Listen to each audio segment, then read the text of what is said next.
ಮೊಹಮ್ಮದ್ ಶಮೀಲು ಯಾವತ್ತೂ ನೀವು ಮುಂದೆ ಬಾಕಲ್ಲಿ ಹಾಕೊಂಡಿರಬೇಕು. ಸ್ಕೂಲಿಂದ ಬಂದರೆ ಶೂ ತೆಗ್ದು ಮೇಲೆ ಮಾಡ್ಕೋಬೇಕು ಆಯಿತಾ. ನಮ್ಮನೆ RCC ಮನೆ ಹಾವು ಬರೋಕ್ಕಿಲ್ಲ ಅಂತ ಎಲ್ಲ ಸುಳ್ಳೋದು. ಹಾವು ಐತಲ್ಲ ಜಾರ್ಕೊಂಬರ್ತಾರೆ ಕೆಳಗೆ ಆಯಿತಾ. ಹುಷಾರಾಗಿರಬೇಕು. ಯಾವತ್ತೂ ಹಾವು ಬಂದರೆ ಸಾಯಿಸೋಕೆ ಬಿಡಿಯಕ್ಕ. ಈ ನಂಬರ್ಗೆ ಕಟ್ಟಾಗ್ತಾ ಇದೆ, ನಂಬರ್ಗೆ ಫೋನ್ ಮಾಡಿ ಬಂದು ನಾವು ಹಿಡಿತೀವಿ ಅಕ್ಕ ಆಯಿತಾ. ಸ್ವಲ್ಪ ಹುಷಾರಾಗಿರಬೇಕು. ನಿಮ್ಮ ಹೆಸರು ಸರ್? ಮೊಹಮ್ಮದ್ ಶಮೀಲ್. ಯಾವರು ಸರ್? ಹುಣಸೂರು. ಎಲ್ಲಿ ಹಿಡಿದಿದೆ ಸರ್ ಹಾವು ಇದು? ಕಲ್ಕುಂಟಿ. कलकुंकी के माये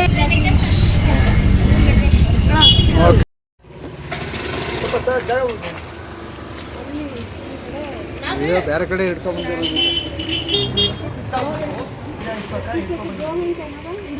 वो मिलती हैं, वो सामान देखना ऊपर इंशाल्लाह जब हेडबेड है गाड़ी आनी